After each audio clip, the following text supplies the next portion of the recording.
Hola, bienvenidos a la continuación de nuestro noveno encuentro de investigación y documentación de artes visuales, desafíos sin fronteras, pulsiones desde la catástrofe.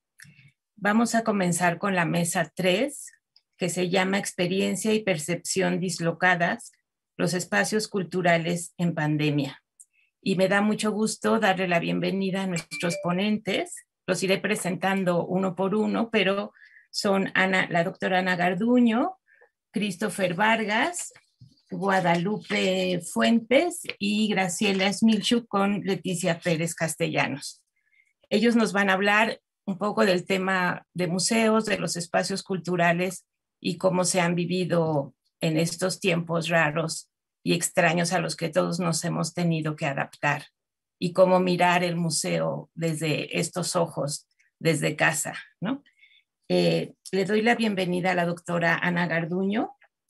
Es doctora en Historia del Arte por la UNAM, miembro del Sistema Nacional de Investigadores Nivel 2, es investigadora titular del CENIDIAP, premio al desempeño académico en investigación en los años 2010 y 2015 por el IMBAL, premio Antonio García Cubas por el INA, al mejor libro de arte de 2016, con el libro Alfredo Guatirrojo y el Museo Nacional de la Acuarela, con Aculta Munacua. Sus líneas de investigación son historia y análisis del sistema de museos en México, coleccionismo de arte y políticas culturales. Bienvenida, Ana, te escuchamos con mucho gusto.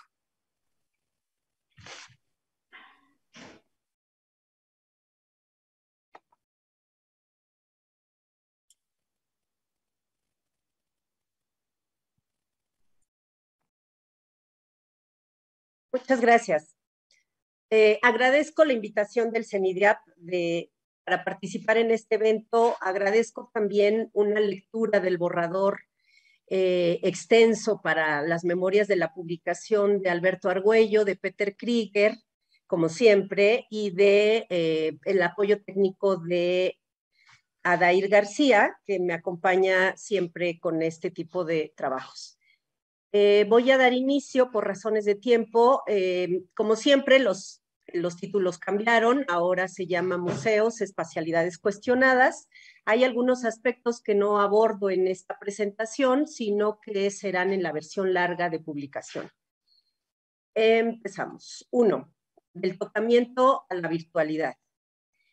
Muchas décadas han transcurrido desde que era práctica normalizada la de realizar tocamientos laicos a las obras de arte, objetos patrimoniales y demás heredades, estuvieran en museos, zonas arqueológicas o cualquier otro recinto público.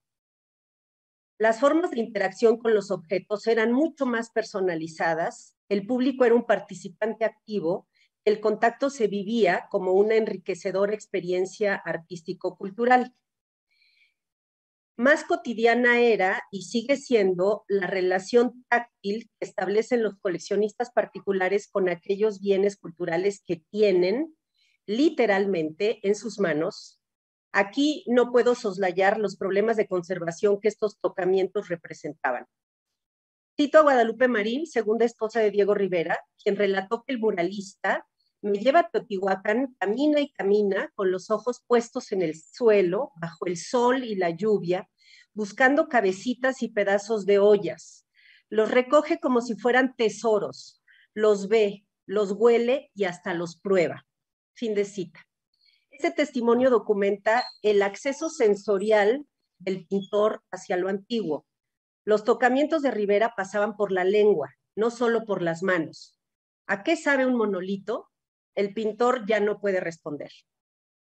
Con el reforzamiento de las medidas de seguridad y el aumento de restricciones a los visitantes en las instituciones públicas, fue que la relación entre sujeto-objeto se redujo, sobre todo, al sentido de la vista y al del olfato, por los específicos olores en los museos, según sea su tipología y la naturaleza del acervo que custodian. A ello hay que añadir que siguen predominando nociones tradicionales que acentúan el aura que desprende el objeto original, que solo se activa ante la interacción en vivo y en directo con el espectador. Esto sin dejar de lado el ritual que conlleva el hecho de ingresar y recorrer una espacialidad que remite al Museo Templo, a un recinto dedicado al culto laico de los objetos artísticos, científicos o patrimoniales. Visita que ya en sí misma remite a sensaciones nada relacionadas a la cotidianidad. Más aún, hay otros conceptos agregados a las ventajas que proporciona una visita presencial a los bienes en exhibición. En 1921, Jesús Galindo y Villa, quien fuera director del Museo Nacional, afirmó: ninguna enseñanza es de más fructuosos resultados que la objetiva. La observación propia es siempre el origen de útiles deducciones y contribuye al esclarecimiento de la verdad. Fin de cita. Si bien ya sabemos que esas nociones cientificistas de objetividad, imparcialidad y verdad son construcciones históricas, es cierto que la contemplación directa del objeto de museo o de recinto cultural producen experiencias que hemos considerado hasta ahora insustituibles. ¿Qué ha ocurrido a partir de marzo de 2020 con la vida social y laboral confinada y los museos cerrados? De la noche a la mañana, los museos se convirtieron en mausoleos. Los aspectos sensoriales de la vista tradicional quedaron suspendidos. El museo, en tanto experiencia de lo real, ya no fue posible. Y la continuidad de las interacciones entre públicos y objetos museales se volvieron a constreñir, esta vez hacia la virtualidad. Por supuesto, esto abre un campo de introspección enorme que abarca incluso investigaciones neuronales que estudian efectos de la virtualidad o falta del acercamiento a la materialidad de la obra, a sus texturas, dimensiones, etc. Tópicos imposibles de abordar aquí. 2. El museo virtual, la otra cara de la moneda museal. El giro digital en las instituciones culturales mexicanas tiene innumerables obstáculos. Para empezar está el aspecto tecnológico. En la mayoría de los recintos museales no hay una cultura digital consolidada, salvo excepciones. Son escasos los museos que desde antes del 2020 ya invertían en una página electrónica oficial, amigable, permanentemente actualizada, de fácil navegación, de rápida transformación, que documentara tanto la exposición permanente como las temporales y con un archivo de alta capacidad para albergar todo o secciones sustanciales del catálogo de la colección, con sus respectivas fotografías en buena resolución y sus correspondientes fichas técnicas y analíticas. Sistematizar este material en línea permite la retroalimentación del público, especializado o no. Este es el caso de algunos recintos de administración privada, como el Museo Amparo de la Ciudad de Puebla. Y lo menciono porque es casi una excepción en el territorio nacional. Para comprobarlo, solo hace falta una rápida incursión en su plataforma. En cambio, la mayoría de los organismos públicos tienen carencias crónicas en su presentación oficial en la web, originadas sobre todo por perennes restricciones presupuestales que tradicionalmente propiciaban que los directivos optaran por invertir la mayoría de sus raquíticos recursos en la articulación en tercera dimensión de su acervo y mucho menos en su documentación en Internet. La presentación virtual no era una prioridad, ahora sí. Pero, ¿cómo hacerlo si los museos adscritos al INAH y al INBA tienen su página oficial sujeta a gestión centralizada y burocrática? En consecuencia, se refugian en las redes sociales, que además son gratuitas. Así, filman un recorrido de 360 grados por una exposición y ofrecen talleres, cursos, conferencias y conversatorios virtuales en tiempo real o pregrabados. Sin en realidad diferenciarse de sus contenidos históricos y sin inversión publicitaria, sin oportunidades de generar métodos de análisis de la experiencia de usuario y, por tanto, lejos aún de establecer comunicación eficaz con los deseos y expectativas de sus posibles visitantes virtuales. De esta manera, lo que han implementado son estrategias de sobrevivencia, adecuaciones que se consideran temporales, pero que desde mi punto de vista, para ser efectivas, necesitan partir de una reconceptualización de este tipo de instituciones culturales. Creo necesario fortalecer los museos virtuales que existen anclados a una edificación arquitectónica en el entendido de que son mucho más que una extensión del recinto físico, que si bien comparten identidad, misión y función, deben crear sus propias lógicas de funcionamiento, estructuras comunicacionales, sitios de intercambio y de debate para forjar comunidad.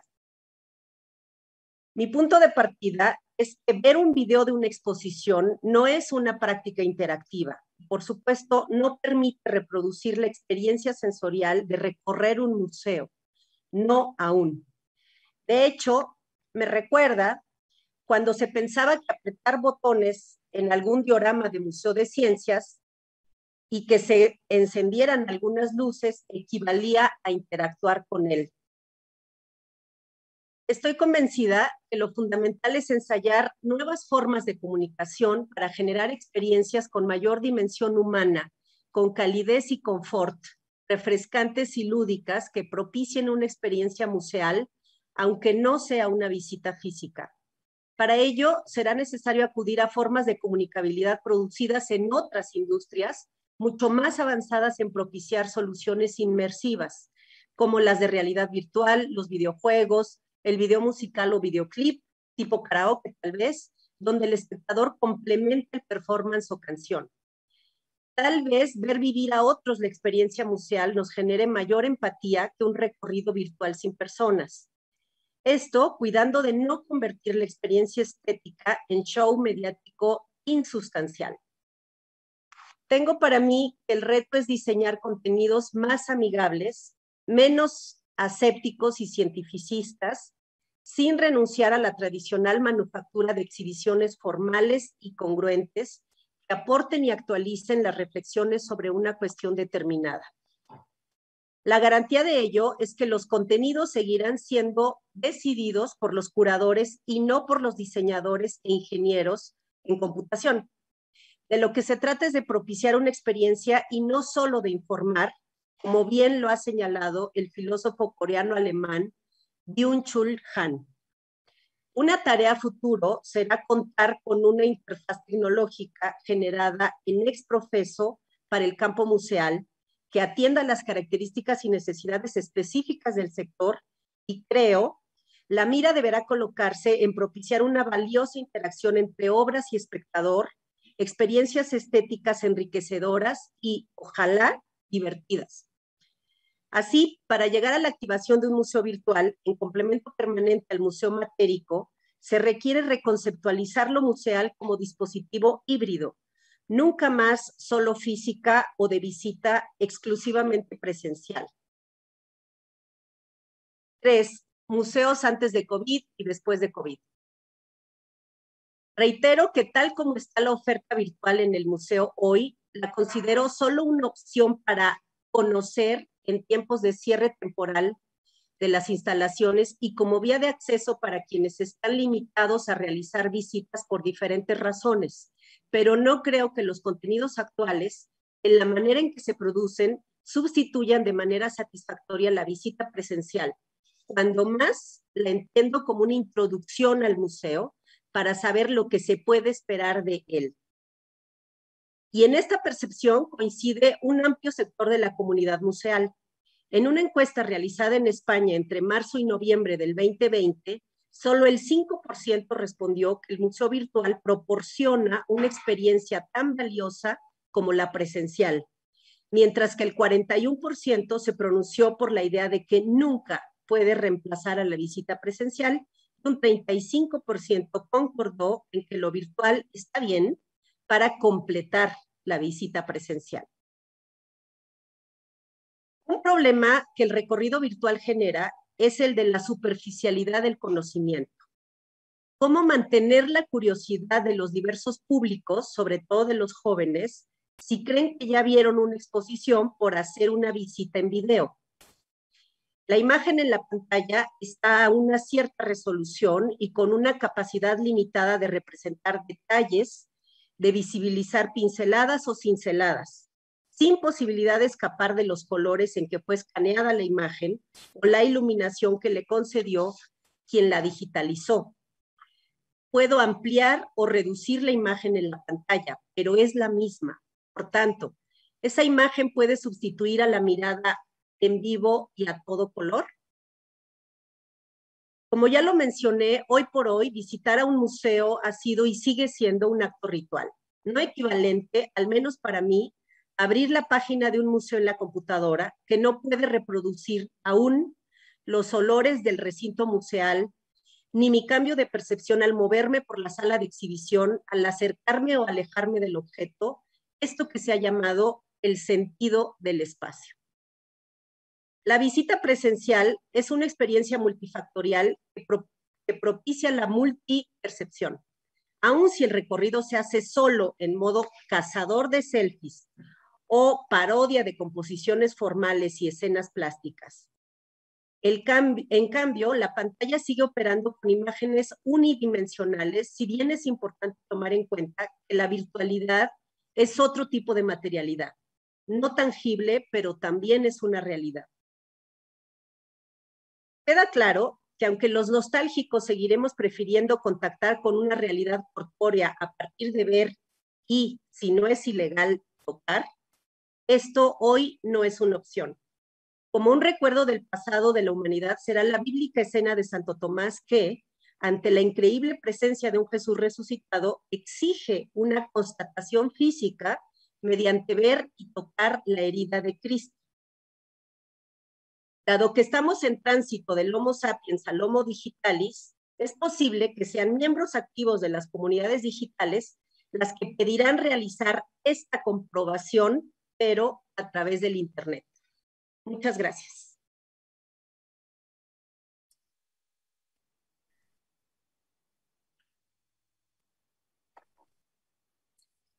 Muchas gracias, Ana, por tu ponencia tan actual, con tantas ideas que seguramente despertarán mucho interés en nuestro público, que olvidé decirles que al final de la sesión tendremos espacio para discutir todo lo que gusten.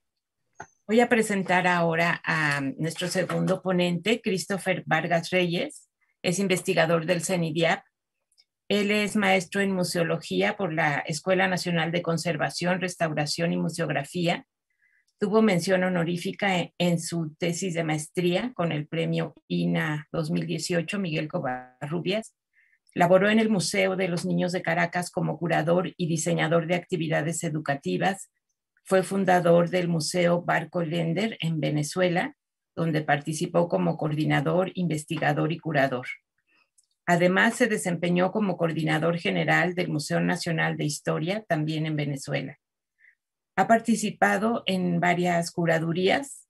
Las últimas fueron en el Museo de Historia del Castillo de Chapultepec en 2015 y en el Casa Estudio Diego Rivera y Frida Kahlo en 2016.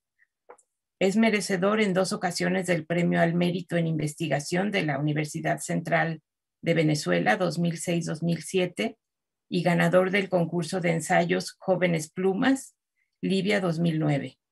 También ha realizado conferencias, ponencias y artículos en revistas nacionales e internacionales sobre coleccionismo, museología, arte e historia. Desde 2018 se desempeña como investigador documental en el CENIDIAP de Limbal. Le damos la bienvenida, Christopher, con mucho gusto. Él nos va a hablar de museología crítica y museos de arte, una herramienta en tiempos de pandemia. Tienes la palabra, Christopher. Hola, muchas gracias, no solo por organizar todo esto, sino por el trabajo que ha traído tras bambalinas. Les agradezco mucho aceptar mi ponencia para participar en esta actividad que hoy promovemos. Para ir de una vez al tema, esta ponencia es un poco difícil explicarla, porque es un trabajo mucho más amplio que todavía no está en desarrollo, y hay muchas ideas que por ahora funcionan dentro de mi esquema de trabajo como ideas ensayo, o sea que todavía no están totalmente acabadas. Y también algo que quiero resaltar dentro de este trabajo que titulé Museología Crítica y Museos de Arte, una herramienta de tiempos de pandemia, es esa idea de museos de arte.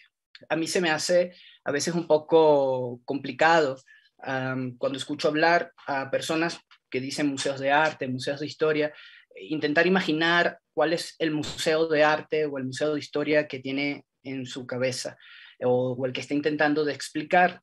Para mí eso es una dificultad porque sabemos que la diversidad de museos de arte no solamente temática, sino desde un punto de vista espacial, geográfico, económico, político, cultural, es una realidad muy diversa y no pretendo con este trabajo generar una solución que sirva a todos los museos, tanto un museo comunitario de arte que se encuentra en Chiapas como el Museo Nacional de Arte, que ambos cuentan con personal diferente, dinámicas distintas, insertos en contextos y en geografías totalmente diferentes. Y entonces eso me parece un punto interesante a tomar en cuenta cuando pensamos en museos, y creo que es algo con lo que se está topando ahorita el ICOM de frente, intentando definir lo que es un museo, ¿no? Que se está encontrando con esta diversidad y no encuentra la manera de, en una sola definición, insertarlos a todos. Ya la definición, la última que leí, llevaba casi una cuartilla. Entonces, en este sentido, no quiero que se entienda mi ponencia como algo absoluto que nos sirve a todos, sino solamente como una opción que depende del equipo curatorial, de los directores, de la filosofía del museo, de su contexto, del personal que trabaja, que pudiera servir para producir nuevas experiencias para sus públicos. Entonces, sin más, voy a compartir mi pantalla. Ok. ¿Pueden ver mi pantalla compartida? ¿Sí? Sí, está perfecto, Christopher. Muchas gracias. Bien. Empezaré. Ok. Voy a comenzar acercándome un poco a los planteamientos de la museología crítica. La museología crítica continúa. Esperen un segundito. Ok. La museología crítica continúa en construcción. A pesar de que, según Francisca Hernández Hernández, en el año 2006, rastrea algunas de sus primeras menciones en los años 80 en la tradición museológica anglosajona bajo el término Critical Museology. Específicamente menciona los trabajos de Fisher de 1983, Hewis de 1986, Brecher de 1985, de Davis and Gibb de 1988. Y esta década, la década de los 80, coincide con la puesta en práctica de los planteamientos de la nueva museología, la cual comenzó a desarrollarse e institucionalizarse al menos desde principios de los años 70, y esto lo podemos rastrear, o como ejemplo de esto es la 9ª Conferencia Internacional del ICOM, que se efectuó en Francia en 1971, donde se discutió el concepto de ecomuseo. Posteriormente, la Mesa de Santiago de Chile en 1972, y en esta mesa se planteó el desarrollo del museo integral, o sea, partiendo de estos nuevos postulados de la nueva museología, y podemos continuar nombrando la mesa de Huastepec o de Morelos, etc. Sin embargo, la crítica museológica no empieza aquí en los años 80. Con estas primeras menciones a la museología crítica. Aquí hay un juego de palabras interesante: museología crítica, crítica museológica. Lo voy a abordar seguidamente. Sino que estas menciones son más antiguas. Como ejemplo, podemos mencionar la nueva museología, la cual nace como una crítica museológica al museo elitista, encriptado, academicista y desconectado de sus sociedades. Y aquí podemos citar, por ejemplo, Duncan Cameron en 1971, con su trabajo El Museo Templo Foro, ¿no? Como una crítica museológica interesante que fue alimento sustancial para los planteamientos de la nueva museología. En este se plantea el museo como un santuario de objetos sagrados que necesitaba transformarse en un espacio para el encuentro y la confrontación. Y si nos venimos a México, también por allá, por los años por 1955, encontramos trabajos de Paul Bestheim, donde expresa la importancia de la reorganización del Museo Nacional ocurrida en 1947 como un acierto para diversificar la mirada del patrimonio arqueológico mesoamericano y así también comprenderlo por sus valores estéticos. Estos son ejemplos de crítica museológica. Ok. Es difícil definir la museología crítica o las museologías críticas, como yo las estoy entendiendo, debido a este inacabado proceso de construcción conceptual colectivo. Pero es fácil confundirla con la crítica museológica, la cual es uno de los productos que aspira a generar.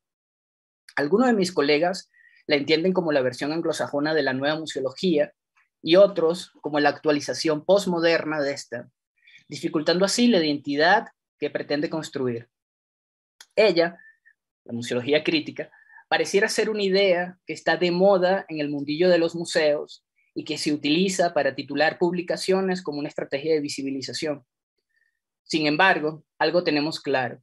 No es un manifiesto ni ideario colectivo que nos revele el camino unívoco para actualizar las prácticas museológicas. No es una teoría, corriente del pensamiento museológico o disciplina, pues no puede responder con certeza cuál es su objeto de estudio ni comparte un cuerpo de ideas y tendencias claras con la comunidad especializada. El adjetivo crítica que acompaña el término sugiere un énfasis en el análisis y la reflexión recurrente como instrumentos para la discusión polifónica y polémica, lo cual se entiende mejor si se señala que una de las principales observaciones que se le hace a la nueva museología es su preferencia por un museo positivo, por los grandes relatos y por la construcción de lecturas únicas y axiomáticas. Y aquí podemos resaltar uno de los primeros planteamientos de la museología crítica, la negación de los macrorelatos y la apuesta por la diversidad narrativa. La acompañan otros planteamientos, tales como la representación del museo como un espacio de libertad y foro social, la revisión ideológica desde múltiples puntos de vista, tomando en cuenta las periféricas, la incorporación de objetos y sujetos discriminados, comprensión de públicos como un elemento activo, participante y creativo del actual acto cultural, además de hacer explícita la controversia.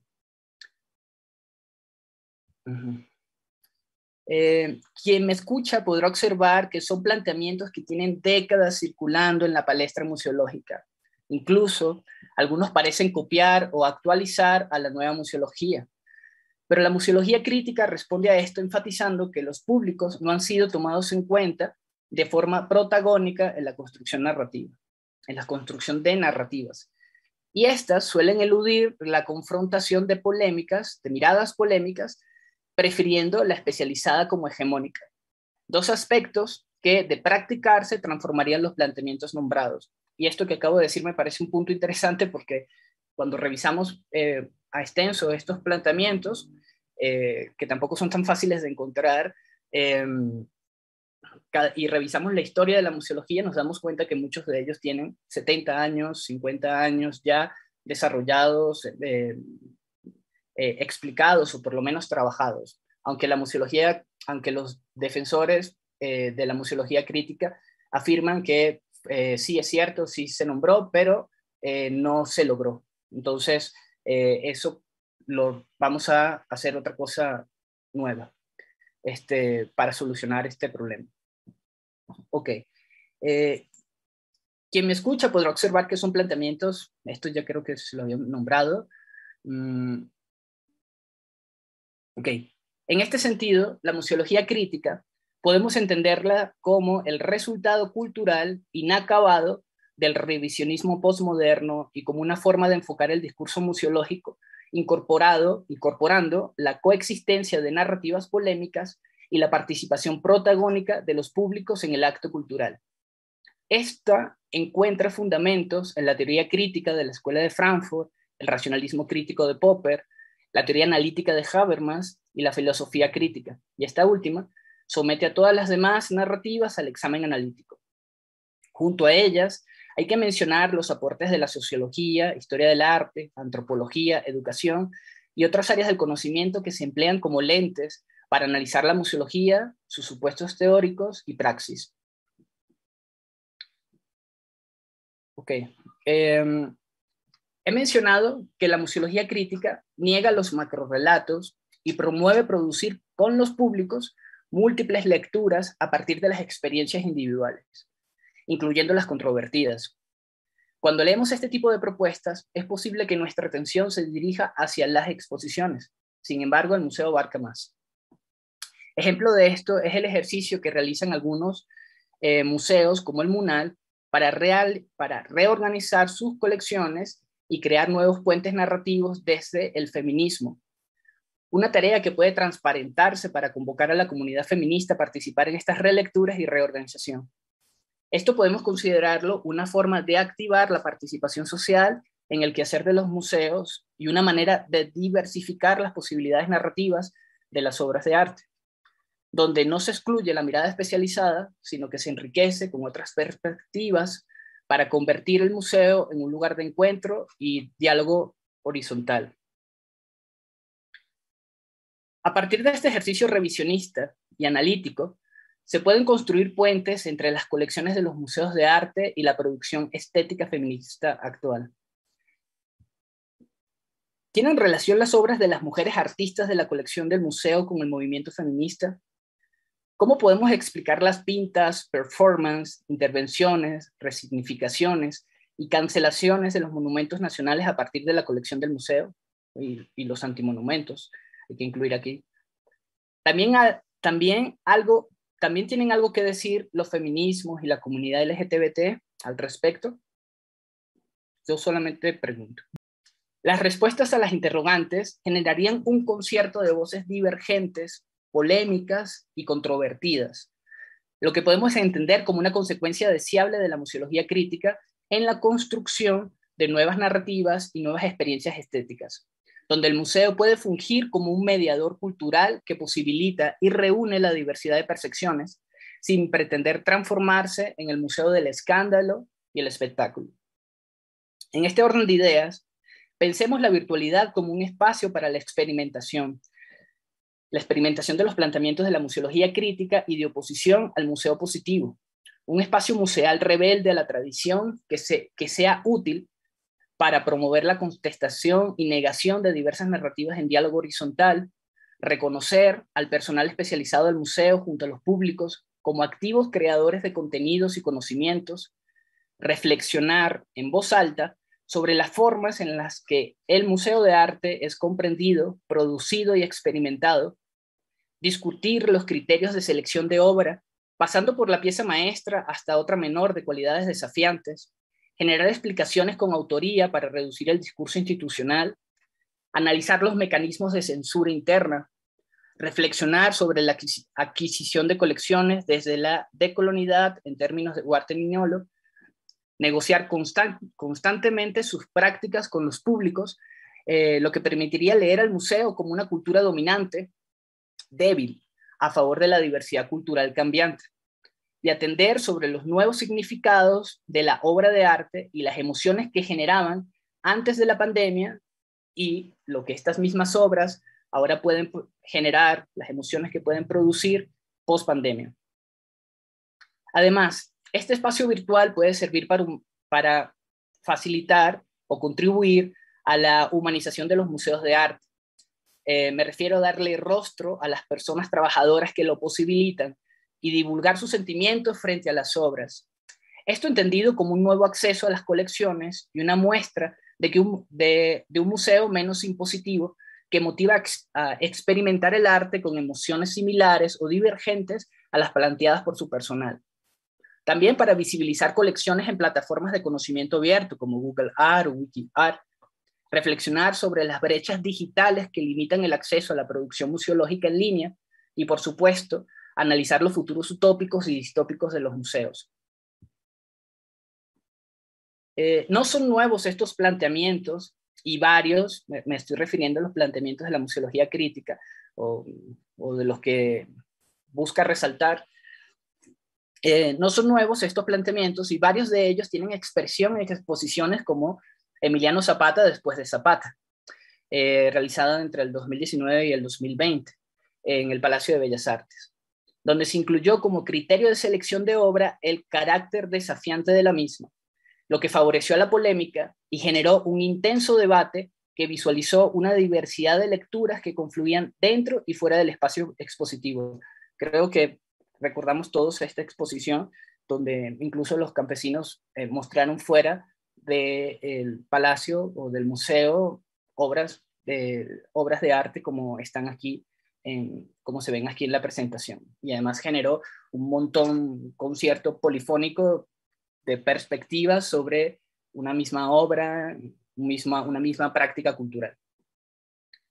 También la exposición El Centro y su materia y artesanía, en el 2016, montada en el Museo de Arte Popular, en la cual las piezas prehispánicas eran exhibidas con sus valores estéticos y dialogaban directamente con otras esculturas contemporáneas que retomaban la estética mesoamericana, siendo esto un ejercicio desafiante al canon museológico que insiste en presentar la obra vetusta por sus valores históricos.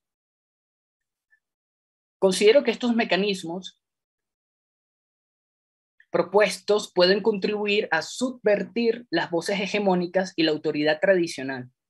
Además, permite la divulgación de múltiples significados y experiencias estéticas en un mismo espacio y tiempo. Aprovechemos las redes sociales, las plataformas digitales y recursos disponibles, porque no se trata de inventar nuevos software o complicados multiversos. Y aquí estoy pensando yo en los museos chiquitos. Sé, por ejemplo, que hay museos de arte como el Reina Sofía que están realizando grandes multiversos, ¿no? Videojuegos tipo Minecraft, donde puedes colocar obras de arte, casi configurar tu museo por completo, pero bueno, son presupuestos diferentes. Entonces, a eso me refiero con que no se trata con eso. Quien pueda hacerlo estaría genial, pero creo que hay otras opciones, quizás un poco más económicas, porque son gratuitas, a otras realidades económicas, ¿no? Otras posibilidades. Entonces, considero que estos mecanismos propuestos pueden contribuir a subvertir las voces hegemónicas y la autoridad tradicional. Además, permite la divulgación de múltiples significados y experiencias estéticas en un mismo espacio y tiempo. Aprovechemos las redes sociales, las plataformas digitales y recursos disponibles para no inventar nuevos software o complicados multiversos. No es que no los podamos inventar, es una opción, y quien la pueda tomar estaría genial, pero también existen otras que podemos explotar. Tampoco se trata de trasladar el espacio público al espacio digital. Ya nos vimos en la ponencia anterior que son dos cosas que interactúan y que la gente no observa igual, sino que se trata más bien de utilizar los recursos existentes para hacer relevante el museo en el espacio virtual, generar nuevos intereses, relaciones y experiencias estéticas poco ortodoxas a las prácticas tradicionales museológicas. Muchas gracias. Dejo de compartir mi pantalla de inmediato. Listo. Muchas gracias, Christopher. También una ponencia llena de sugerencias que seguramente tendrán comentarios al final. Toda esta problemática de los museos a partir de la crisis de la pandemia y posibles nuevas ideas para, incluso, bueno, pones ejemplos de exposiciones antiguas, pero ya también renovadoras. Voy a presentar ahora a Guadalupe Fuentes Castellanos, que es actriz, arquitecta, diseñadora y docente para las artes escénicas. Originaria de la Ciudad de México, donde realizó estudios de literatura dramática y teatro en la UNAM, así como de arquitectura en la UAM Xochimilco. Su interés se ubica en la experimentación desde el cuerpo, el espacio y la palabra, vinculados al fenómeno ritual dentro del proyecto Casa Amarilla Multidisciplina. Se ha desempeñado como docente en talleres de teatro, artes y español para niños y jóvenes en educación primaria, secundaria y preparatoria. En 2010 formó el colectivo San Ginés Cultura, cuya labor se centra en la investigación y puesta en escena de textos teatrales y poéticos del barroco español y novohispano. Tiene una trayectoria de más de 25 años y ha presentado su trabajo en festivales de Colombia, Perú, Chile y Argentina. Actualmente, su trabajo se centra en el fenómeno ritual en comunidades coras y huicholas, así como grupos de medicina tradicional y partería de la Ciudad de México dentro del proyecto Casa Amarilla. Pertenece a Tárica Mevlevi de San Mateo Jalpa en la Ciudad de México, donde fue iniciada como Semasen, practicante de giro derviche desde hace 15 años. Actualmente funge como promotora de esta meditación en movimiento y asistente del Sheikh de la Orden. Bienvenida, Guadalupe, tienes la palabra. Muy buenos días a todos, a todas. Es un placer estar aquí compartiendo con ustedes y antes de iniciar la ponencia quiero agradecer al CENIDIAP por haber aceptado este trabajo. Esta es una investigación que estoy llevando a cabo a propósito del espacio escénico como un espacio cultural y artístico desde la virtualidad. Y agradecer muy encarecidamente a algunos compañeros artistas escénicos con los que compartí y se llevaron a cabo algunas entrevistas.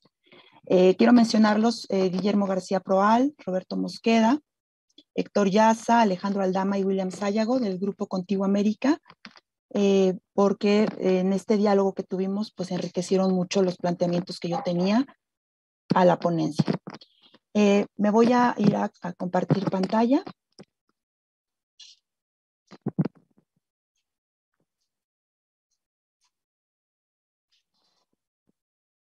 Muy bien, ahí estoy ya. Bueno, esta ponencia lleva por título justamente Contacto, Percepción y Ritmo desde la Virtualidad.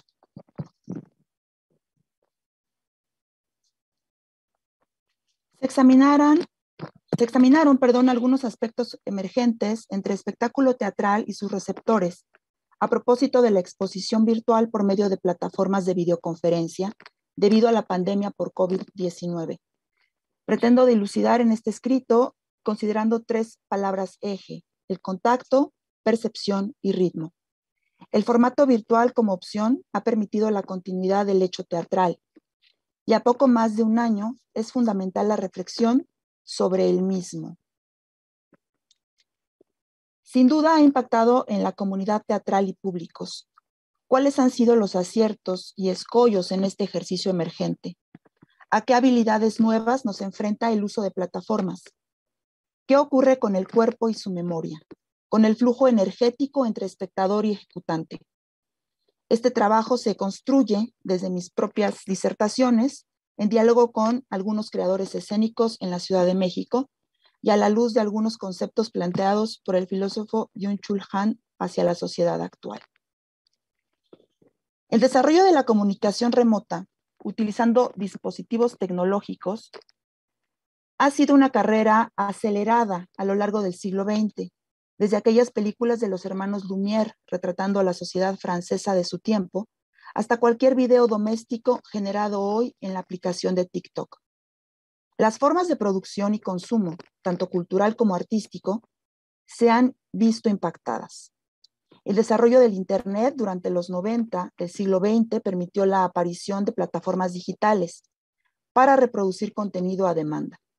Se inicia entonces con emisiones de radio y posteriormente con video. Había nacido el streaming. Aparecerá el concepto de live cinema por parte de artistas visuales y escénicos. Si bien la distribución por streaming ocurre en tiempo real, se advierte que los contenidos son grabados previamente y manipulados, tal como ocurre en el cine. Es hasta la segunda década del siglo XXI que aparece el concepto de live streaming de manera generalizada. Pero es debido a la presente emergencia sanitaria que el intercambio comunicativo en plataformas digitales se dispara, rompiendo barreras generacionales y democratizando, aparentemente, su distribución y uso. Los creadores escénicos reaccionan con ejercicios, experimentaciones audiovisuales, gráficas, se organizan conversatorios, festivales online, etc. Se abren preguntas e inquietudes.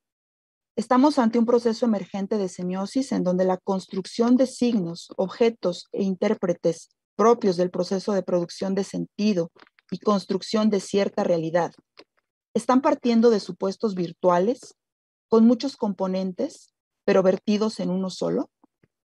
Y ante esto, un debate crítico que se amplía en torno a la sociedad red, en donde es menester integrar las artes escénicas, a sabienda que éstas se encuentran en una encrucijada para mudar o hibridarse a lo digital.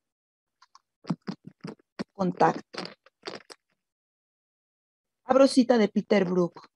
Puedo tomar cualquier espacio vacío y llamarlo un escenario desnudo. Un hombre camina por este espacio vacío mientras otro le observa. Y esto es todo lo que se necesita para realizar un acto teatral. Cierro la cita. Peter Brook sitúa el germen de todo hecho escénico en el contacto. Pero, ¿qué ocurre cuando este es mediado por un tercer elemento? En el caso de la llamada tecnoescena, ese observar implica una serie de factores, de procesos que alteran la mirada y exigen, tanto a públicos como ejecutantes, capacidades y disposiciones nuevas, muchas de ellas técnicas, pero también perceptuales. Como sociedad, ¿qué estamos poniendo en juego? Byung-Chul Han señala una economía de la atención que otorga mucho valor al multitasking, pero según Han, representa una vuelta al salvajismo que imposibilita la contemplación. Abro cita. Los animales salvajes necesitan de la técnica de la multiactividad para sobrevivir. Por ello no se hallan capacitados para una inmersión contemplativa. La atención dispersa se caracteriza por un acelerado cambio de foco entre diferentes tareas, fuentes de información y procesos. Tampoco admite aquel aburrimiento profundo, de cierta importancia para un proceso creativo. Cierro la cita. Cumplir con un sinfín de tareas, adquirir nuevas habilidades técnicas y una hiperatención son parte del entramado en la sociedad del rendimiento.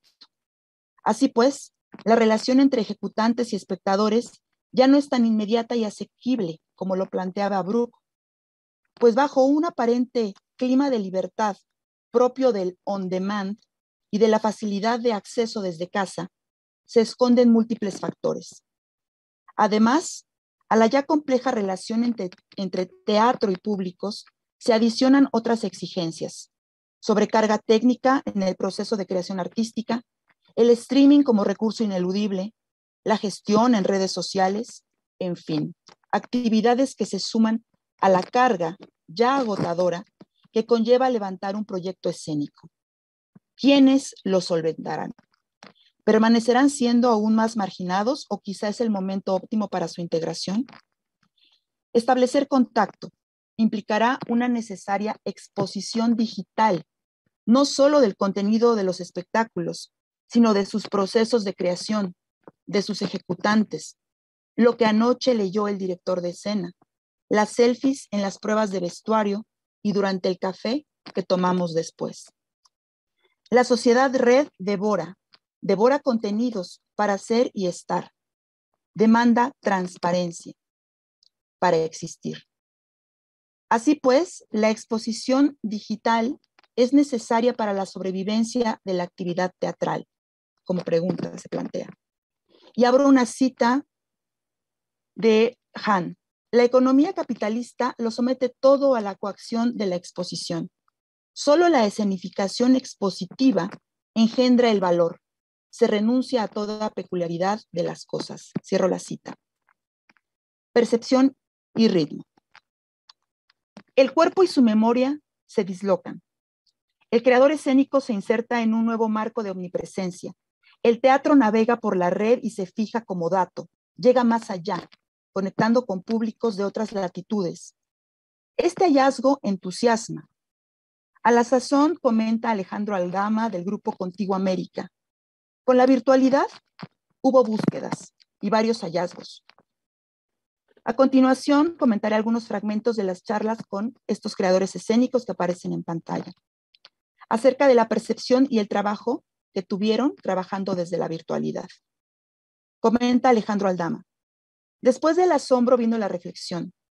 Se puso en crisis el espacio, pero el tiempo sigue en presencia, en vivo, compartiéndolo, justo como en lo presencial. Los estímulos están ahí de igual modo. Por su parte, William Sayago comenta: para mí, el ritmo es pulso vital que nos convoca, como decía Raquel Seoane. creadora escénica ya fallecida.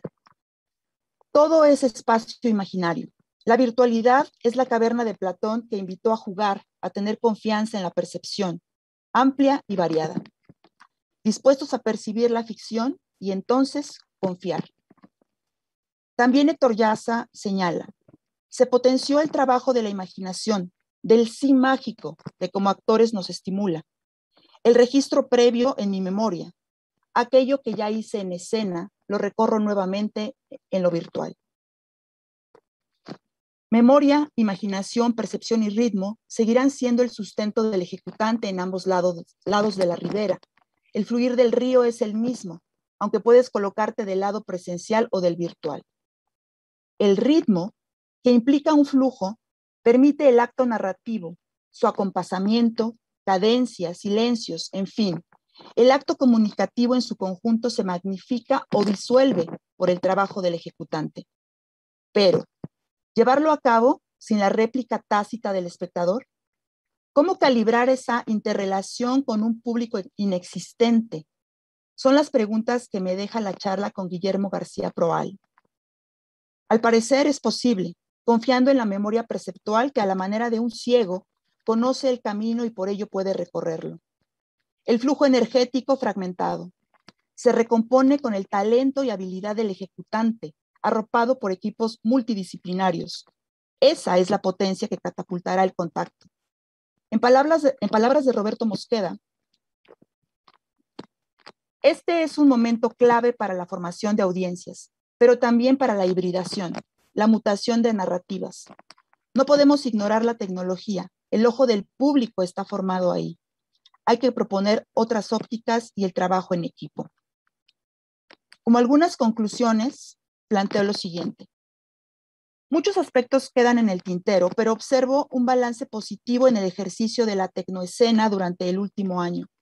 El teatro necesitaba una sacudida para replantearse a sí mismo, integrando quizá lo digital como posibilidad expresiva. Cito a Castells. Nuestras sociedades se estructuran cada vez más en torno a una oposición bipolar entre la red y el yo. Esto lo dijo en 1996. Y esta condición vino a exacerbarse con la presente pandemia. Considero oportuna la crítica de Hahn a la sociedad digital y su virtualidad en cuanto a su exceso con nosotros mismos, que alimenta una maquinaria narcisista propia del capitalismo, de la autoexplotación. En este contexto, el quehacer performático, las representaciones, el teatro que nos expone al aquí y ahora, pudieran operar como una especie de terapia de choque, que en un futuro, quizá no muy lejano, permita al individuo una experiencia inmersiva de ser humano frente a otro ser humano, de grupo. Aquellos ejercicios escénicos que apelan al encuentro cara a cara, que audazmente estimulen la vitalidad del espectador, podrían estar llamados a recuperar una ritualidad que la sociedad de nuestros días ha perdido y que, a decir de Hahn, es necesaria como sostén que dota de estabilidad y durabilidad a la vida. Abro cita. Los rituales no definen un lugar añorado, más bien constituyen un fondo de contraste que servirá para trazar más nítidamente los contornos de nuestra sociedad. Cierro la cita.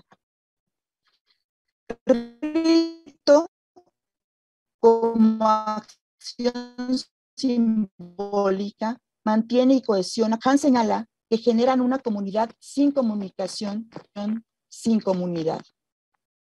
En una época en la que todo se graba, se archiva y se convierte en dato, me parece que la importancia que tiene la actividad teatral en su carácter efímero es fundamental como una forma de comunicación imposible de ser hackeada. El teatro como una manifestación artística que pone en juego sistemas de signos ligados al cuerpo, forzosamente mutará. Una vez que los cuerpos se transfiguran en lo virtual, el panorama estimula y mucho. Muchísimas gracias.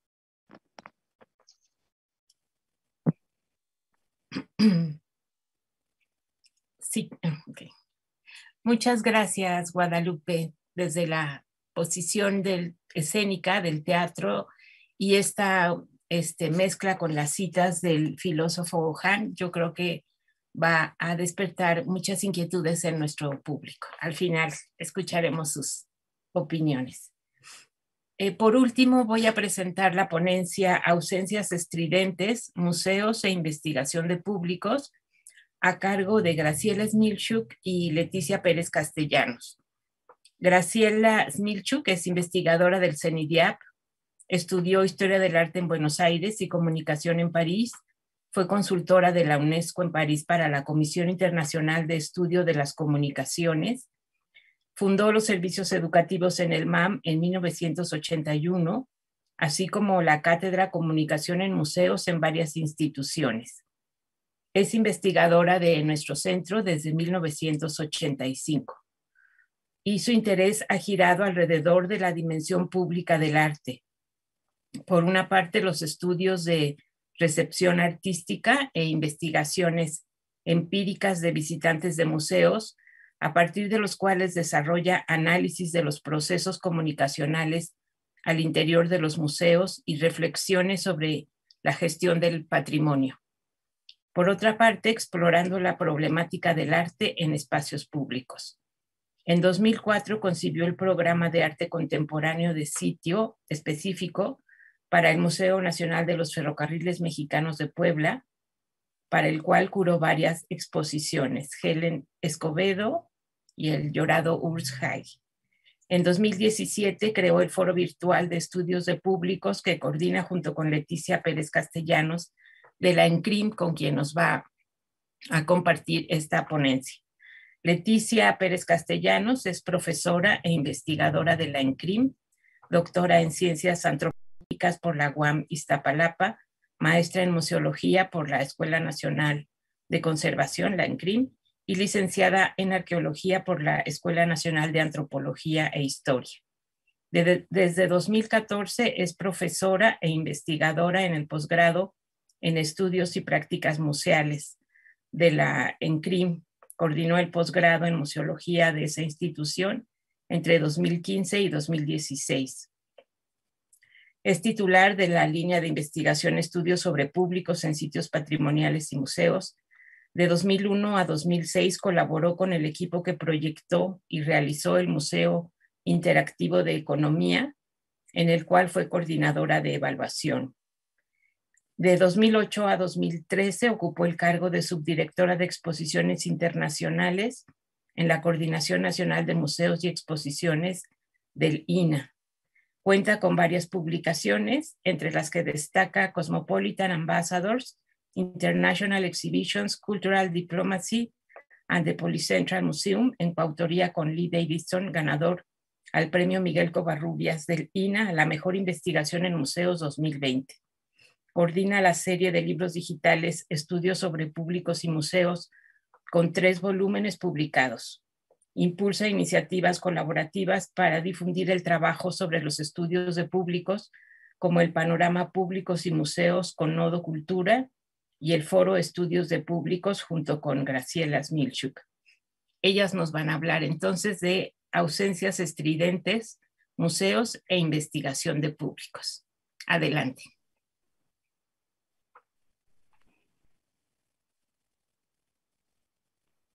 Gracias, muchas gracias por este espacio. Estamos muy contentas de estar acá.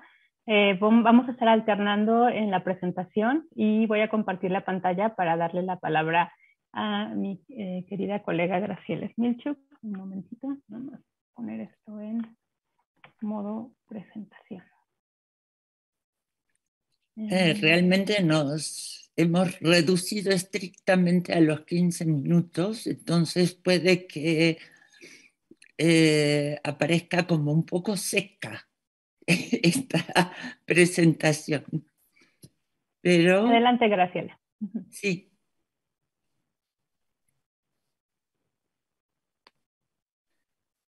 En medio de la vivencia de pérdida de sentido, de cambios que apenas vislumbramos, instituciones que agrupan museos en diversos países, así como otras que se ocupan de todas las artes, comenzaron a realizar encuestas en línea a partir de marzo-abril de 2020, básicamente para explorar 2 problemas.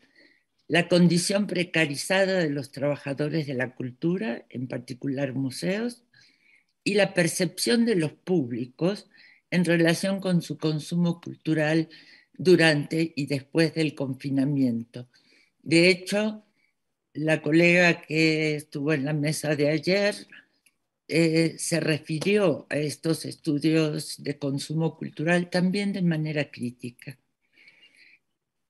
El mapeo de los estudios ubicados que presentaremos problematiza las bases ideológicas y metodológicas de esas exploraciones, cuestiona su pertinencia y utilidad, en muchos casos alerta sobre la tendencia al continuismo de prácticas tanto museales como de investigación de públicos que ya antes de 2020 hubieran debido cambiar, en particular las de legitimación y naturalización del poder y el saber. Bueno, hablando sobre este continuismo, pensamos en qué sigue fallando en los estudios de públicos. En el contexto actual vemos como estructural la dificultad de reconocer al museo como lugares de poder y de inercia. Nosotras veníamos ya haciendo un análisis previo y bueno, con la larga trayectoria que tiene Graciela y también lo que yo he incursionado, pues veíamos que ya existían ciertas problemáticas previas, ¿no?, a este momento de pandemia en cuanto a los estudios de público se refiere. Y que pues estos instrumentos que se utilizan se diseñan, pero parecen no tomarse en cuenta este aspecto, ¿no?, de los museos como lugares de poder. Y, por ejemplo, no se analiza cuál es la actitud del personal en contacto con los visitantes, el lenguaje que se utiliza, ¿no?, el control de los cuerpos. Ya desde previo a la pandemia, ¿no?, cuando se formulaban los cuestionarios predominantemente, pues se lanzaban cuestionarios poco rigurosos y cargados de voluntarismo, ingenuidad o de ignorancia, y predomina este querer hacer o decir, ¿no?, al condicionar las respuestas de los participantes desde la formulación de las preguntas. Y de por sí esto muestra pues la fragilidad de la encuesta en sí misma, que ha sido uno de los instrumentos privilegiados para acercarnos a los públicos. Durante la pandemia, pues lo que vimos fue que esto se fue realmente acentuando. Otras fallas que también veníamos detectando ha sido la falta frecuente de la claridad de los objetivos, la pretensión de abarcar demasiadas cosas de una sola vez, lo cual genera resultados superficiales. También existe una marcada ausencia de estudios que incluyan e inciten a la autoevaluación del personal como un punto de partida para formular proyectos de investigación, y falta también un planteamiento de los objetivos de estudios transversales a la institución como mecanismos participativos y que los hallazgos se compartan realmente, y bueno, este asunto de la aplicabilidad. Cabe señalar que, bueno, nosotras venimos trabajando en este foro de estudios de público, una colaboración entre CENIDIAP, INBA y ENCRIM-INA, la verdad inédita, y en materia de estudios de público mucho menos, desde 2016. Se trata de esta plataforma de diálogo y socialización del conocimiento entre profesionales que nos ocupamos de los estudios de público en museos y otros espacios afines. Y la finalidad pues es enriquecer nuestra labor. Este grupo ha sido conformado ya por diferentes especialistas que ahora tenemos, ¿no?, personas, colegas en Argentina, en España, en Chile, en México, en varias ciudades. Y durante el 2020, ante esta emergencia de estudios que mencionaba Graciela, nos dimos a la tarea de sistematizar estas investigaciones que comenzaron a surgir en diferentes contextos, 21 estudios en total, que durante nuestros seminarios mensuales en plataforma Zoom, una vez mensuales, tuvimos como toda un programa, ¿no?, de ir acopiando estas encuestas y predominantemente que habían surgido en todos esos contextos y llevar un análisis de esto. Y por eso la ponencia que hoy presentamos pues es el resultado de este trabajo colaborativo. En total fueron 21 estudios. No pusimos aquí todas las tablas, puesto que no tenía mucho caso mostrarles estos datos así nada más, pero sí ejemplificar que lo que fuimos sistematizando fue el nombre y el estudio del país donde se realizó, también las instancias que lo realizaron, sus fechas de aplicación, pero sobre todo nos enfocamos a una guía de aspectos que teníamos que sistematizar en estos estudios. Entonces, por un lado son estas cuestiones únicamente más de datos, ¿no? De qué información se proporciona, el enlace web en donde fue publicado, el enlace de alojamiento dentro de nuestra plataforma, pero sobre todo nos abocamos a ver a detalle los objetivos de estos estudios, los temas que exploran, también la población objetivo a la que se realizó, la muestra, las técnicas utilizadas, volvemos predominantemente en la encuesta, los principales resultados, las conclusiones. Y finalmente un análisis, ¿no? Como interesadas en este campo, pues qué había o qué realmente subyacía en estos estudios, las fallas o aciertos metodológicos que podrían tener y otros comentarios. Y todo esto fue no solo sistematizado en este tipo de tablas, sino también hablado, dialogado, criticado, analizado en nuestras sesiones de seminario. Graciela nos va a hablar ahora de los resultados de los análisis. La mayoría de los estudios estuvieron enfocados a las prácticas, hábitos y consumos culturales para indagar de forma amplia sobre distintas manifestaciones culturales y artísticas. Sin embargo, varios incluyeron a los museos dentro de estas. Por lo tanto, fueron muy pocos los estudios abocados particularmente a museos, entre ellos uno en Estados Unidos, 2 en museos puntuales en España, solo uno en México. Hay más, pero digamos del mundo que exploramos y al que pudimos tener acceso a través de Internet, esto es lo que presentamos. Es notable que la mayoría de los estudios, en general cuantitativos, mayoritariamente, se encargaran a empresas de mercadotecnia cultural. Incluso en países como Francia, con una gran experiencia en este área. Y quizás por eso se enfatizaron las preguntas sobre las intenciones de volver a asistir a los espacios a partir de su reapertura y sobre la intención de gasto de los públicos habituales y ocasionales, sea en la renovación de membresías, de abonos para conciertos, de pago de cursos, etc. Muchas de estas investigaciones constataron lo que se podía intuir: percepción del riesgo de visita en espacios cerrados, por ejemplo, intenciones de volver dependiendo de las medidas sanitarias y preventivas adoptadas por los museos, intenciones de reanudar el pago por algunas actividades en línea que distan de los comportamientos reales, ya que pocos declararon haber pagado cuando se les preguntó, lo que indica la distancia entre intención y acción. Las conclusiones de los estudios son demasiado obvias. Las muestras poco representativas impiden la generalización, sobre todo por la técnica utilizada. Encuestas en línea que no permiten el control muestral y las muestras son muy acotadas.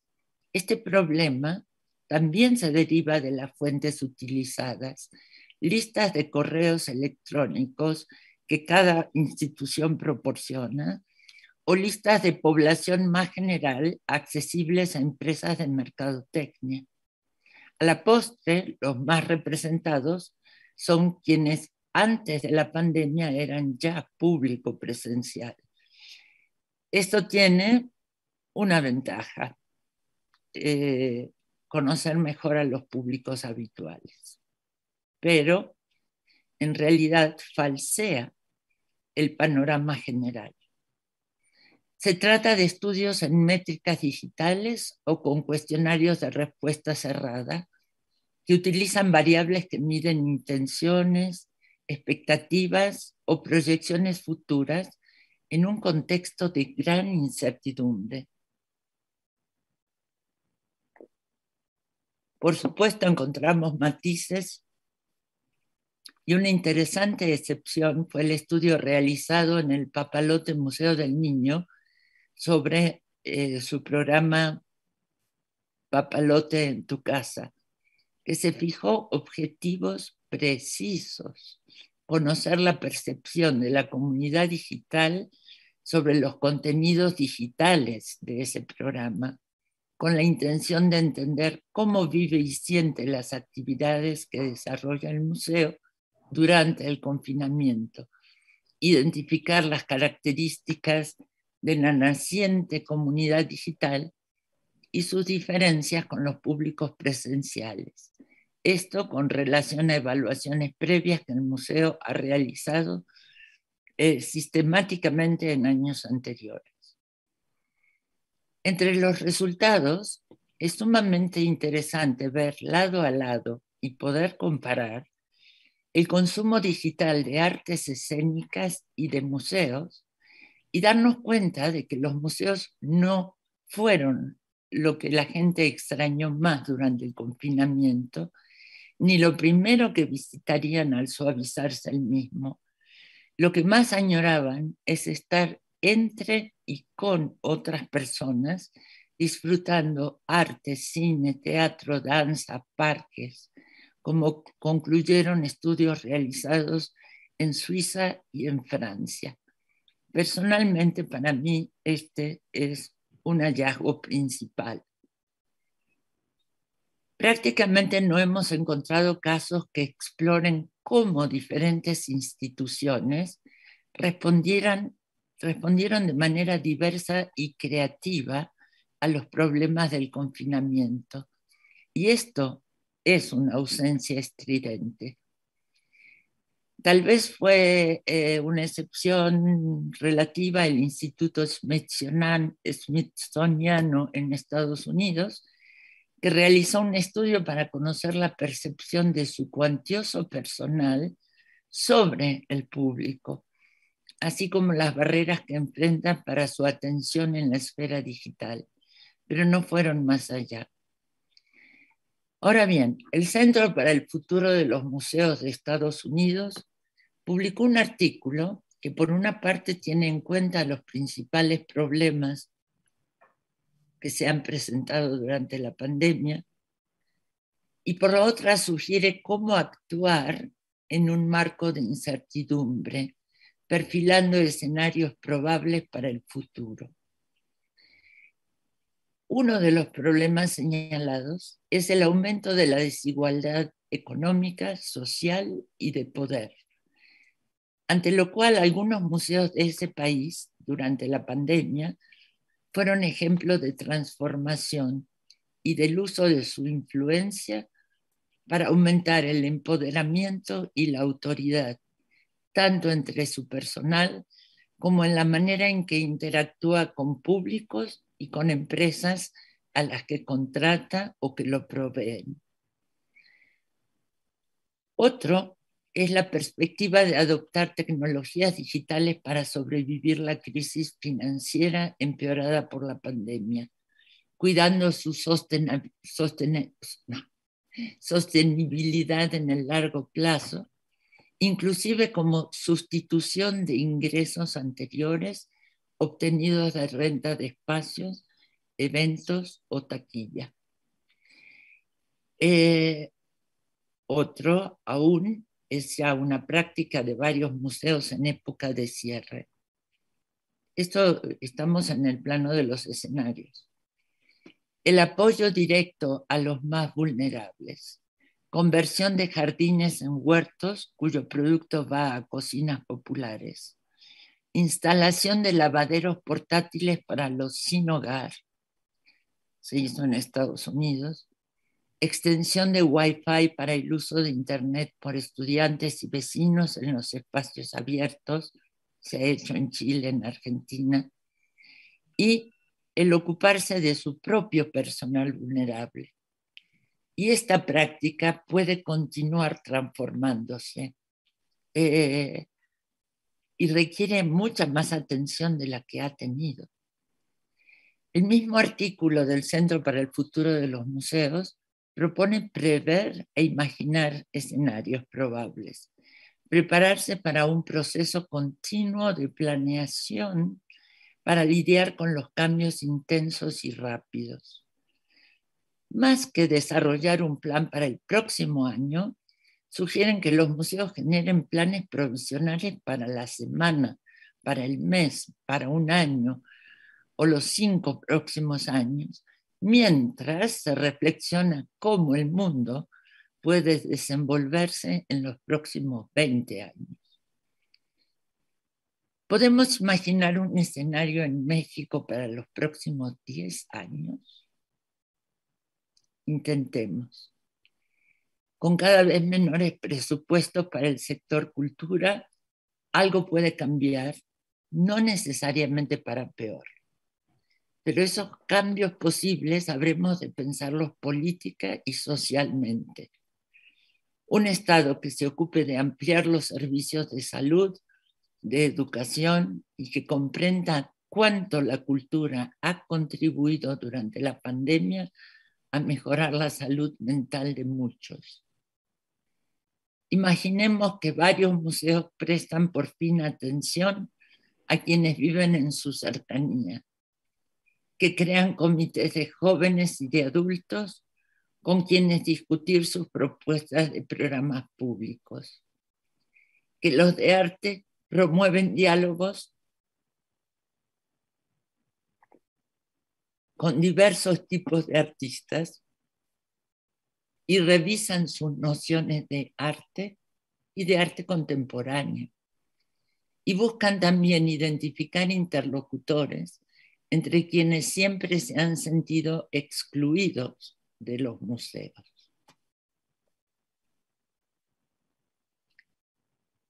A un año del inicio de la pandemia, lo que sabemos sobre los públicos de museos no es mucho más que lo que ya sabíamos antes. Las investigaciones no han superado los problemas que presentaban varios de los estudios in situ. ¿Significa esto que los estudios de público son inútiles y mejor nos dedicamos a otra cosa? Tal vez sería como decir que las escuelas son inútiles. De ninguna manera. Se trata de que las autoridades sepan cuándo son necesarios, qué quieren saber y para qué.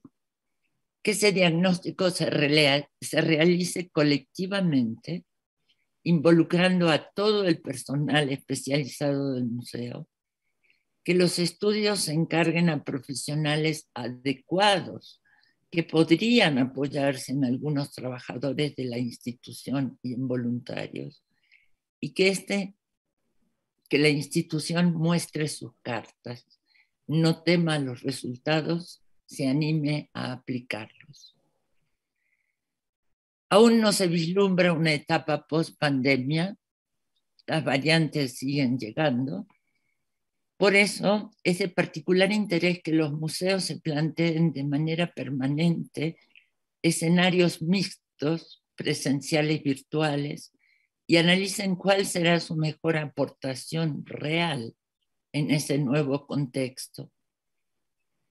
En nuestro foro de estudios públicos, en principio, en lugar de aplaudirnos, buscamos superar la banalidad, los vicios metodológicos y la ceguera ideológica de tantos estudios que revisamos y aproximarnos a reflexiones teóricas frescas. Muchas gracias. Muchas gracias. Muchas gracias a las dos. Gracias por esta ponencia también llena de reflexiones y de ideas a partir de la pandemia y de cómo igual este freno nos ha permitido profundizar más en ciertas ideas que estaban ya emergiendo. Quisiera abrir ahora la plática un poco al público. Tenemos algunos comentarios, sobre todo felicitaciones a Ana de parte de Arturo Rodríguez Dorin. Muchas felicidades, Ana, gracias. de Christine Camus. Felicidades, Ana, me gustó lo de ACDC. Ana le agradece a Cris que ponga su exposición en el inicio. Después, felicitaciones para Cris, de Gerardo Gómez, de Israel Corona. Muy bien, Cris, buenas propuestas. También Tomás Vázquez te dice, Cris, excelente la anterior ponencia, dejar de segregar la mal llamada cultura popular o folclórica como de segunda mano. Es cultura real y con muchos matices de sofisticación. Deben salir de su burbuja. Y hacia los demás, todavía no nos llegan los comentarios, pero no sé si alguien de la mesa quiere comentar alguna de las otras ponencias o tienen algo que contestar a sus comentarios. Tienen un poquito más de tiempo para hablar ahora sí, más tranquilamente, sin límite de tiempo.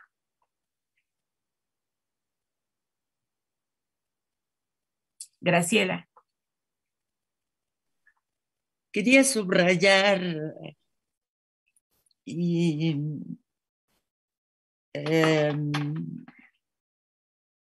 empatizar con lo que dijo Guadalupe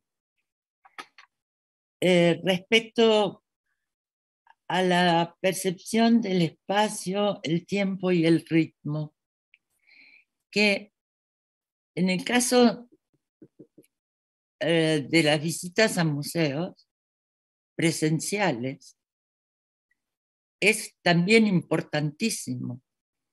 Digo, uno se desplaza a su ritmo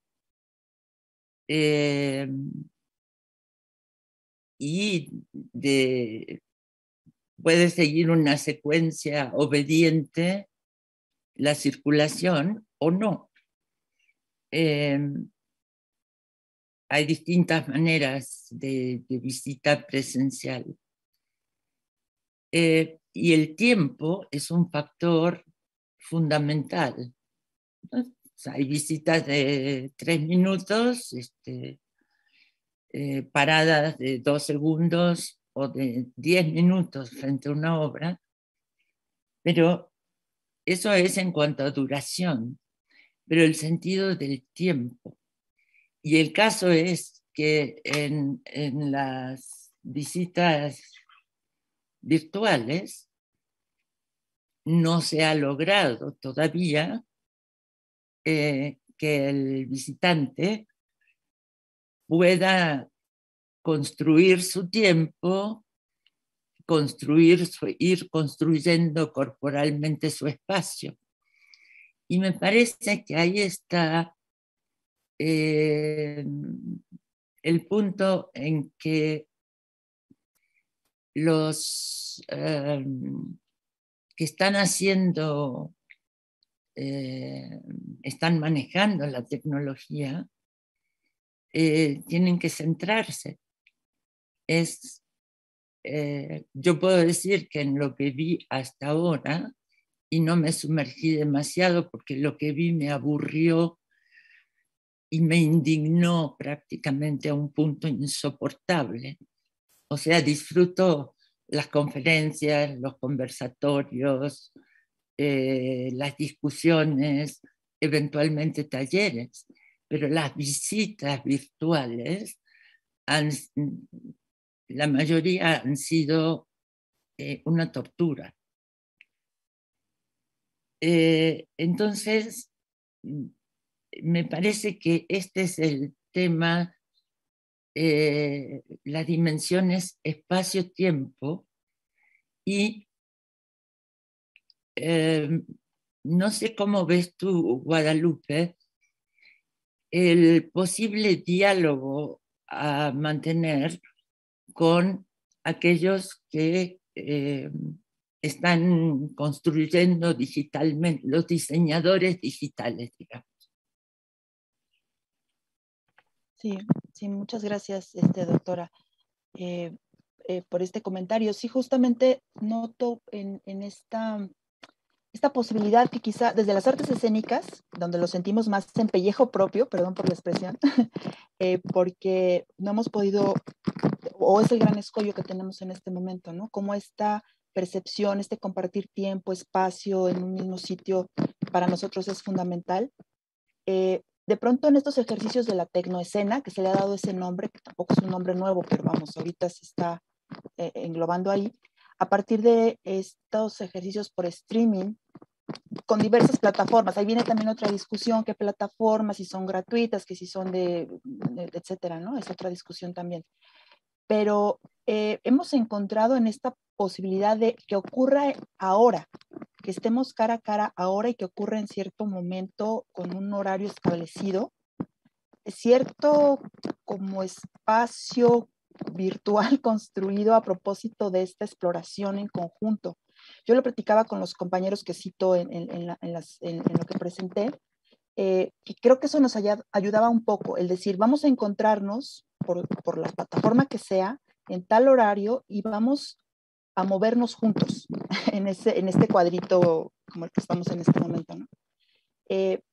No sé, en el tema de los museos, no, supongo que también hay reflexiones en ese sentido, de hagámoslo todos a la misma hora, bajo misma cierta condición, que implique poner el cuerpo, ¿no? Porque este asunto del cuerpo me parece que para las artes, para todo aquello que tiene que ver con el estar en contacto con lo artístico, pues es fundamental.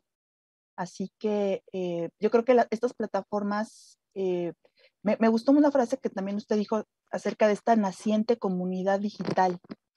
Es una naciente comunidad y tiene otros formatos. Yo por ejemplo, sin extenderme mucho en esto, pero lo veo con mi hijo de 12 años. De pronto se encuentra con sus amigos para jugar Fortnite a tal hora y están en un diálogo constante, que se emocionan, se mueven y demás. Nos vemos, nos desconectamos y nos vemos en una hora más o mañana, etcétera.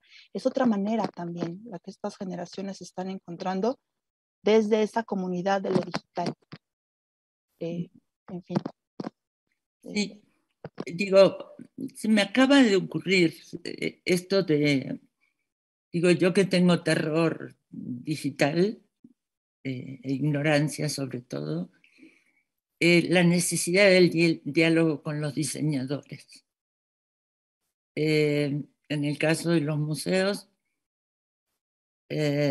no permitir que sean solamente los curadores los que estén en diálogo con los diseñadores, sino quienes se ocupan de públicos, justamente.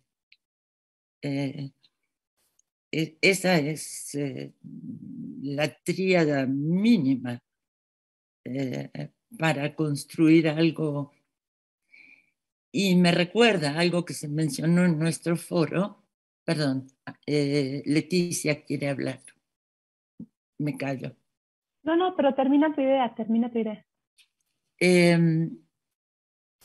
Que no me acuerdo ya cómo se llama la posibilidad técnica de ir comentando de algo que tiene Netflix. ¿Cómo se llamaba, Leti?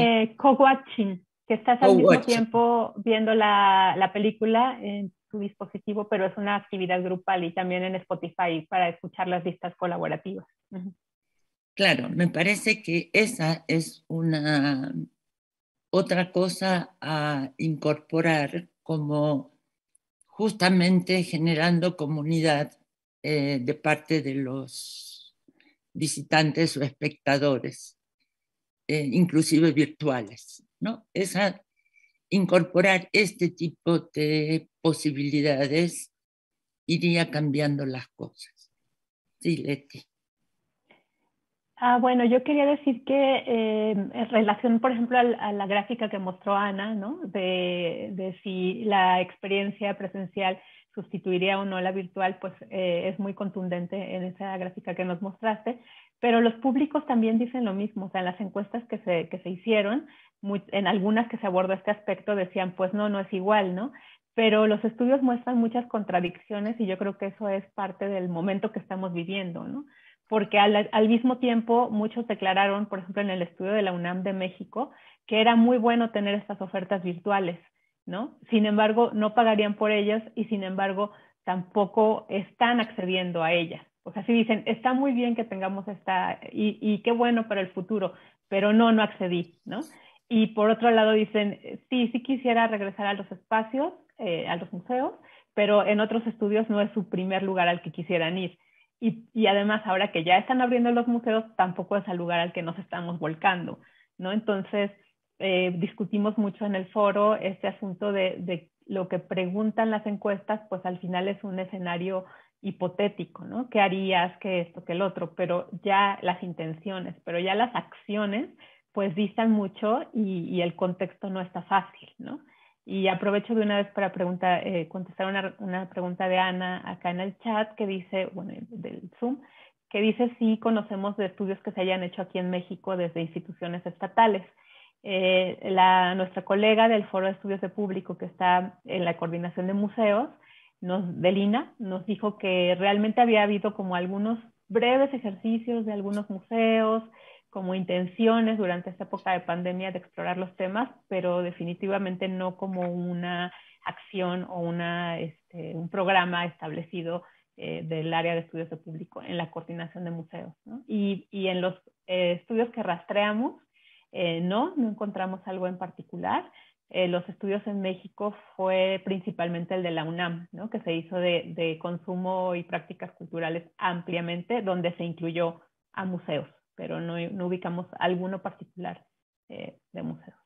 Y también particular dos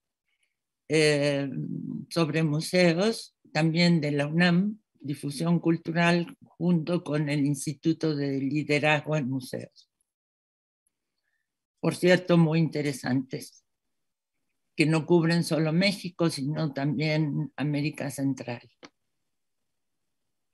Muchas gracias a las dos por sus respuestas. Bueno, Amaranta Galván agradece a los ponentes y saludos a la maestra Graciela.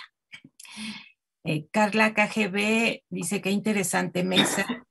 Me gustaría preguntar a Lupe Fuentes si en pandemia se puede hablar de un ritmo vital o virtual o de un ritmo dislocado.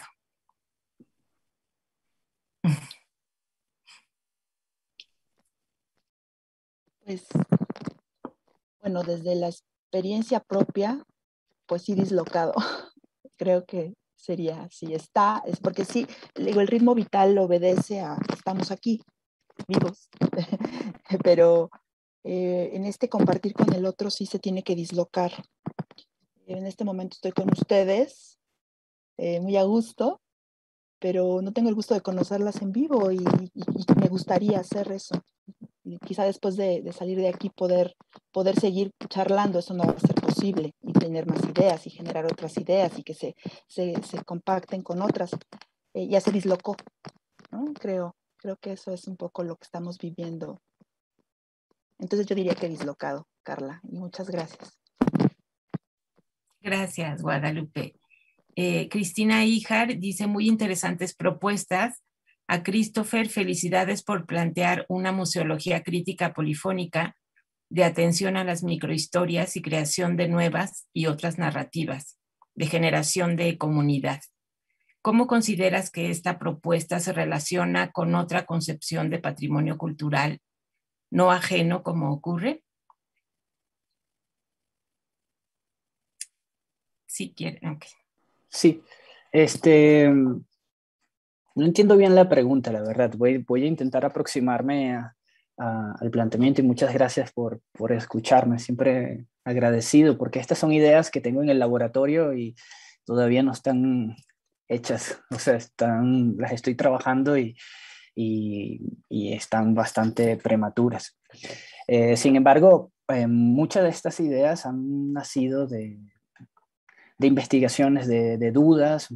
Muchas nacieron en la maestría, con profesores y de asistencias a estos, no sé, la cátedra William Bullock del MUAC, también llamada Museología Crítica, y cuando asistía no encontraba qué era la museología crítica ahí adentro. Entonces, como intentando identificar hacia dónde van los disparos con estas propuestas que todavía ni siquiera me atrevo a llamar corriente del pensamiento museológico. Creo que es algo que continúa en construcción y no sé si de verdad se construye algo al final. Me parece interesante esta propuesta, no como algo definitivo, acabado, contundente, útil para todos los museos y el cual hay que beber. Y esto puede ser redundante, pero recuerdo a varios compañeros cuando estaba en la maestría que andábamos buscando referentes teóricos para agarrarnos de allí y explicar o trabajar algún tema, y salieron propuestas como, bueno, voy a investigar sobre curaduría crítica, pensando que si hay una museología crítica, también hay una curaduría crítica que bebe de esta otra, de estos planteamientos. Y por supuesto que no encontraron nada, no encontré nada, entre otras cosas, ¿no?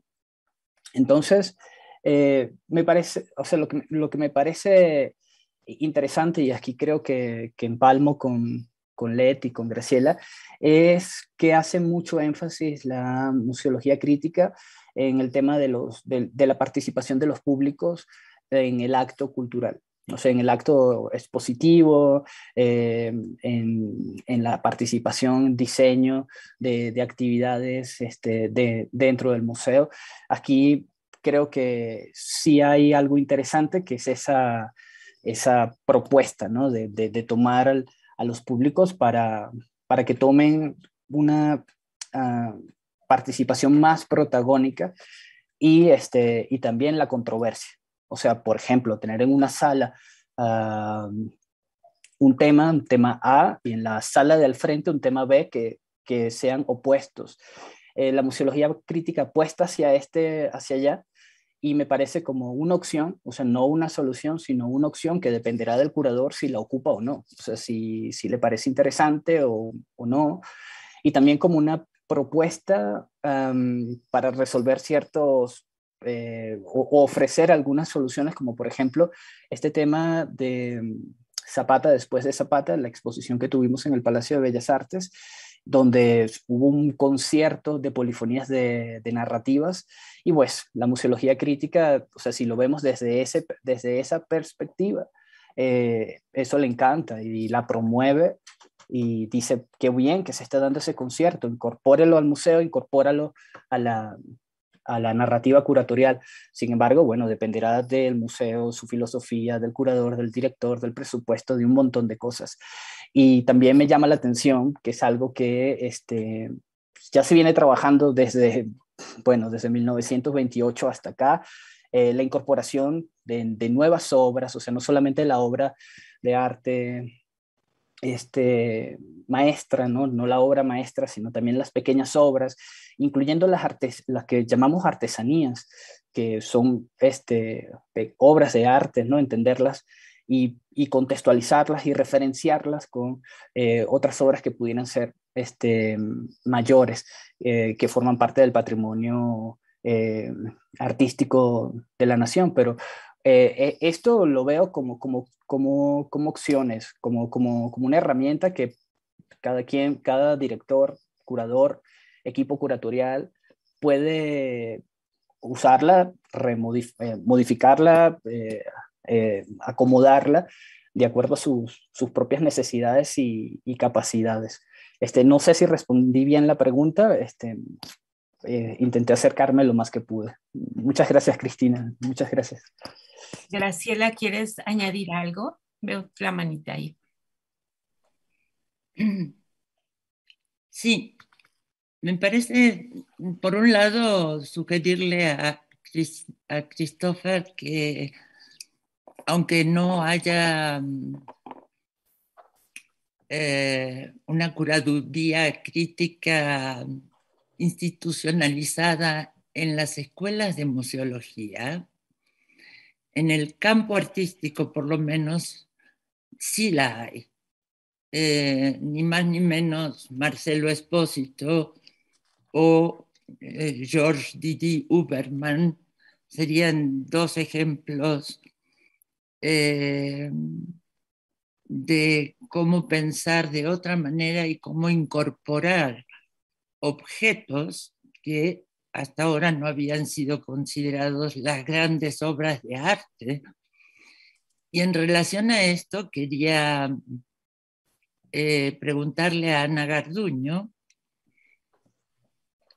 cómo piensa que afecta esto, esta otra concepción del arte y de pensar la cultura, las políticas de adquisiciones.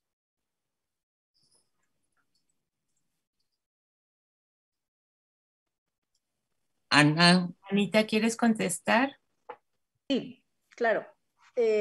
Bueno, ahorita tengo que decir que nuestras políticas de adquisiciones están suspendidas. Desafortunadamente, en este sexenio, como bien sabemos, el arte, la cultura, los museos están anclados al poder político desde que nació el sistema de museos en México.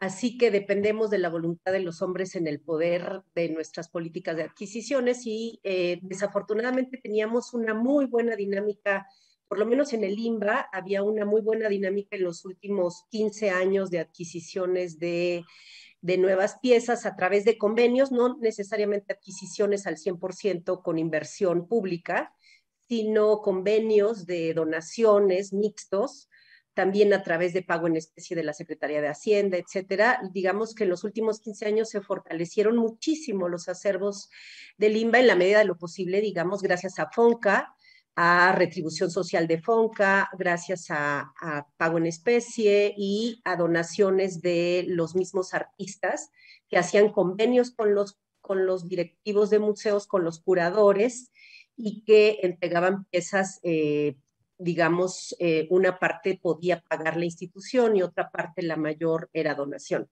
Ahorita está todo eso suspendido, estamos, en el último año sí se hizo un proceso de adquisiciones, pero fue muy mínimo comparado con lo que había pasado en años anteriores y ciertamente siempre ha sido un problema. Yo creo que el talón de Aquiles del sistema de museos en México es la reactivación de sus acervos permanentes a partir de la llegada de piezas que refresquen, digamos, el discurso, la narrativa de los museos. Entonces, de manera permanente, porque el INBA generalmente se ha caracterizado por exhibir lo que no posee, por pedirlo en préstamo, en comodato, y sobre todo, hablando de arte contemporáneo, son piezas que están allí de manera transitoria, de manera temporal, y creo que el compromiso de una institución con lo que exhibe es poseerlo, el gran compromiso, quedarte con las obras y hacerte responsable un poco de su difusión, de su investigación, de su exhibición permanente,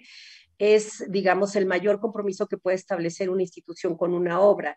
Y el INBA ciertamente desde su fundación, o desde antes, cuando era un departamento en la SEP, no lo ha hecho, digamos, ha heredado acervos, pero no ha comprado acervos, ¿no? Y ahora pues tenemos el gran problema que las políticas culturales no están apoyando el fortalecimiento de las colecciones permanentes en los museos, en general en todo el país, y el INBA pues ha sido una de las instituciones que está sufriendo más esta práctica cultural.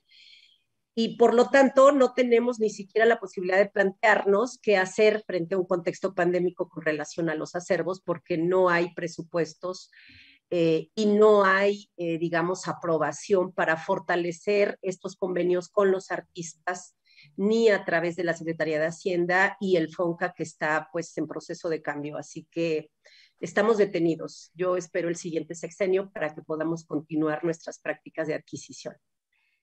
Yo quería decirles que hay algunos otros comentarios, pero por desgracia estamos a punto de cerrar la mesa. Hay un comentario de William Sayago para Guadalupe Fuentes, pero ya la verdad es que no nos da tiempo, y también un comentario de, bueno, un anónimo que dice: lástima de las muestras tan pequeñas de esos estudios, espacios de reflexión únicos, y de nuestro Arturo Rodríguez Dorin, que decía que él quisiera, pues, que esto parece acelerar el triunfo de la deshumanización: no tocar, no molestar, no acercarse, no escandalizar, no protestar. Preguntas súper interesantes, pero que por desgracia tenemos que dejar un espacio de tiempo antes de la siguiente mesa. Lo siento de verdad mucho por no poder atender estas otras ideas y seguramente otras que estaban en la mesa. Pero no me resta más que agradecerles mucho a los 5. Yo creo que fue una mesa muy redonda, muy completa. Les agradezco también que se hayan ajustado a los tiempos, que hayan atendido las discusiones. Y pues como siempre es una pena no poder vernos en persona, como este encuentro de cada 2 años en que nos encontramos y nos abrazamos. Esperemos que dentro de 2 años pueda ser así. No me queda más que agradecerles de nuevo todo su apoyo y su trabajo tan excelente en esta mesa. Muchas gracias. Perdón. Lo que decía Guadalupe, ¿cómo vernos después? ¿Dónde está el pasillo? ¿Dónde está el corredor? ¿Dónde está el café? Exacto. Y salir de nochecita todos felices, eso nos falta. Muchas gracias, de verdad, a todos. Gracias, hasta luego. Gracias, muy buena tarde. Buena tarde.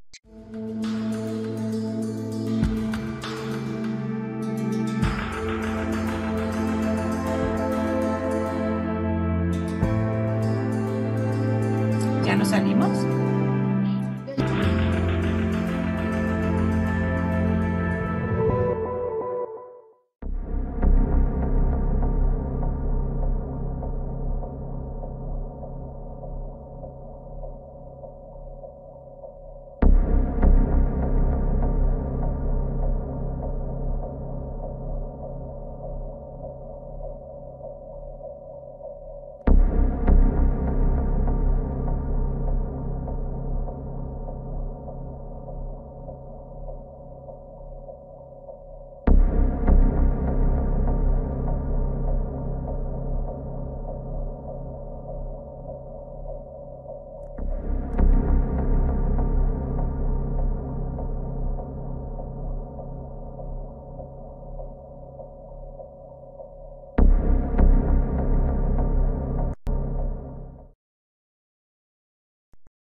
Gobierno de México.